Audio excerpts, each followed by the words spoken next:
नमस्कार प्यारे साथियों। हम आदिकाल की जो टेस्ट सीरीज है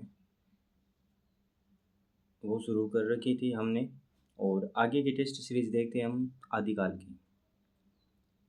हमारी ये टेस्ट सीरीज है वो एकदम 100% PYQ पर आधारित है और एकदम एग्ज़ाम के लिए कारगर साबित होगी। UGC नेट और RSET का जो एग्ज़ाम होने वाला है उसके लिए भी ये एकदम कारगर साबित होगी।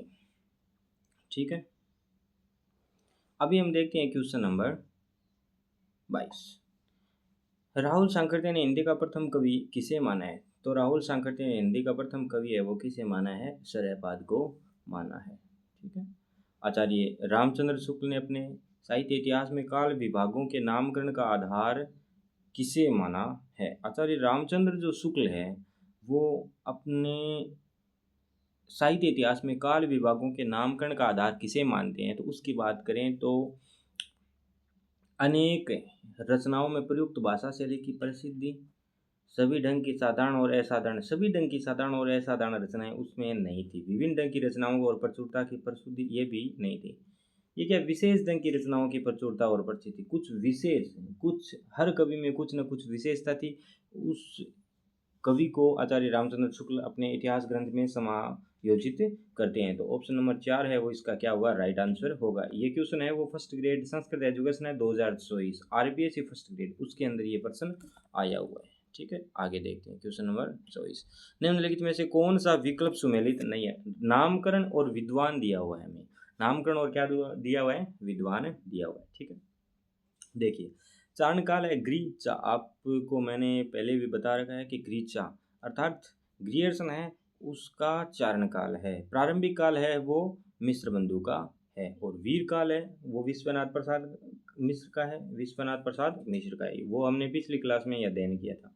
अभी 4 नंबर ऑप्शन में है सिद्ध सामंत काल, वो राम कुमार वर्मा का नहीं है। सिद्ध सामंत काल है वो राम कुमार वर्मा का क्या नहीं है। ठीक है, जो सिद्ध सामंत काल है वो गणपति चंद्र गुप्त का है भाई।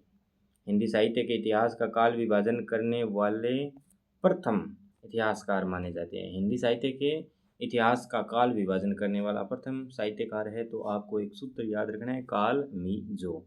मी पहले आता है, जो बाद में आता है, तो जो है जॉर्ज ग्रियर्सन। क्या है? जॉर्ज ग्रियर्सन है। और जॉर्ज ग्रियर्सन के बाद में जो दूसरा काल विभाजन करने वाला जो इतिहासकार है वो मिश्र बंधु है, उसकी सुबह और नहीं है। तो ये है 2 नंबर ऑप्शन में और ये है 1 नंबर ऑप्शन में। ठीक है, तो अगर क्वेश्चन इस प्रकार से भी पूछ ले, एग्जामिनर क्वेश्चन इस प्रकार से भी पूछ सकता है कि हिंदी साहित्य के इतिहास का काल विभाजन करने वाला दूसरा इतिहासकार कौन था, तो वो था मिश्र बंधु। तो आपको एक छोटी सी लाइन याद रखनी है, काले मिजो। काले मी जो, मी का मतलब हो गया मिश्र बंधु और जो का जॉर्ज ग्रियर्सन। ये 1 नंबर नहीं है, ये 2 नंबर है और ये 1 नंबर है। आपको इतनी बात ध्यान में रखनी है। ठीक है, तो ये ऑप्शन ऑप्शन क्या हो जाएगा? Option George Grierson. ठीक है, आगे देखते हैं। हिंदी साहित्य का आदिकाल महाराजा भोज के समय से लेकर हमीरदेव के समय के कुछ पीछे तक माना जाता है। आदिकाल के काल निर्धारण के क्रम में यह मत है जो किसका है? तो ये आचार्य रामचंद्र शुक्ल का है। ठीक है, आचार्य रामचंद्र शुक्ल का है। साहित्यिक प्रवृत्तियों और रीति आदर्शों का वैषम्य ही हिंदी साहित्य के इतिहास के काल विभाजन का आधार हो सकता है। ठीक है, ये काल विभाजन के संबंध में किसका कथन है? तो ये नगेंद्र का कथन है। किसका? नगेंद्र का कथन है। ये सेकंड ग्रेड जनरल एजुकेशन है, जो स्कूल एजुकेशन है उसके अंदर 2024 के अंदर RPSE सेकंड ग्रेड के अंदर ये प्रश्न आया हुआ है। ठीक है, निम्नलिखित में प्रवृत्ति आधारित नामकरण है। प्रवृत्ति आधारित नामकरण की बात करें तो गद्यकाल, प्रेमचंद युग, ये प्रवृत्ति आधारित नामकरण है क्या? देखिए भारतेंदु काल नहीं है, द्विवेदी काल नहीं है, प्रेमचंद युग नहीं, गद्य काल है। गद्य और पद्य ये प्रवृत्ति आधारित नामकरण है। हिंदी साहित्य के आदिकाल को वीरगाथा काल नाम किसने कहा था? तो आपको पता होना चाहिए कि आदिकाल को जो वीरगाथा काल है वो किसने कहा था? रामचंद्र शुक्ल जी ने। ठीक है, आगे देखते हैं। प्रदत्त विकल्पों में आदिकाल को चारणकाल की संज्ञा देने वाला विद्वान था। ये फर्स्ट ग्रेड संस्कृत एजुकेशन के अंदर क्वेश्चन आया हुआ है। तो क्या हो गया, sorry, George Grierson, George Grierson, ठीक है। हिंदी साहित्य के प्रारंभिक काल का 993 ईस्वी मानने वाला विद्वान है वो आचार्य रामचंद्र शुक्ल है। कौन? आचार्य रामचंद्र शुक्ल है। ये तो हम क्लास में पढ़ चुके हैं। और देखिए ये क्वेश्चन रिपीट क्यों हो रही है, क्योंकि ये एग्जाम में आए हुए क्वेश्चन है, ये रिपीट हो रहे हैं। RPSC first grade Sanskrit education 2022 के अंदर ये क्वेश्चन आया हुआ है। हिंदी साहित्य इतिहास लेखन के निम्नलिखित विकल्पों में से गलत विकल्प कौन सा है? गलत विकल्प कौन सा है? गलत विकल्प हमें बताना है। हिंदी साहित्य का आलोचनात्मक इतिहास रामचंद्र शुक्ल है। हिंदी साहित्य की भूमिका, भूमिका को आपको पता है, ये 3 बुक थी जो आचार्य हजारीप्रसाद द्विवेदी की थी। आचार्य हजारीप्रसाद द्विवेदी, ये भी सही है। हिंदी साहित्य का वैज्ञानिक इतिहास गणपति चंद्र गुप्त का है। और हिंदी साहित्य और संवेदना का विकास है, ये परशुराम चतुर्वेदी का नहीं है। ये हमारा ऑप्शन है जो गलत है, ये ऑप्शन है राइट ऑप्शन है, ठीक है। आगे देखते हैं। राम कुमार वर्मा ने हिंदी साहित्य की आरंभिक सीमा कौन सी मानी है? डॉक्टर राम कुमार वर्मा ने हिंदी साहित्य की आरंभिक सीमा कौन सी मानी है? तो 693 ईस्वी है, वो क्या है? राम कुमार वर्मा की है। और जो 993 ईस्वी है, 993 ईस्वी है, वो किसकी है भाई? वो है आचार्य रामचंद्र शुक्ल, आचार्य शुक्ल की है। किसकी? आचार्य शुक्ल की है, ठीक है। आगे देखते हैं।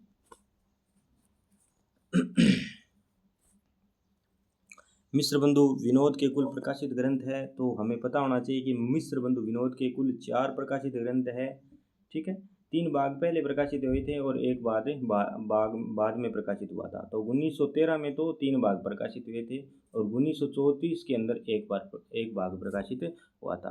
तो ये बात भी हमें क्या होना चाहिए, पता होनी चाहिए। तो कितने हैं? 4, ठीक है। आगे देखते हैं। रीतिकाल को श्रृंगार काल है, रीतिकाल को श्रृंगार काल, विश्वनाथ प्रसाद मिश्र। दोस्तों हमारी जो ये क्वेश्चन सीरीज़ है वो आपको कैसी लगी, आपको कमेंट में बताना है। और कुछ गलतियां हो, जल्दीबाजी में कुछ गलत बोल दिया गया हो, तो आपसे विनम्र अपील है आप कमेंट में बताएं। और आपका बहुत बहुत ही धन्यवाद, आपने मुझे सपोर्ट किया या सपोर्ट करो आप मुझे, या आपसे विनम्र अपील है। बहुत बहुत धन्यवाद। आगे भी जो हमारी टेस्ट सीरीज़ है वो जारी रहेगी। आदिकाल के बाद में भक्ति जो ये तो रीति परंपरा है, काल प्रवृत्ति है। उसके बाद में आदिकाल के बाद में हमें भक्ति काल है, भक्ति काल के बाद में रीतिकाल है, रीतिकाल के बाद में आधुनिक काल है।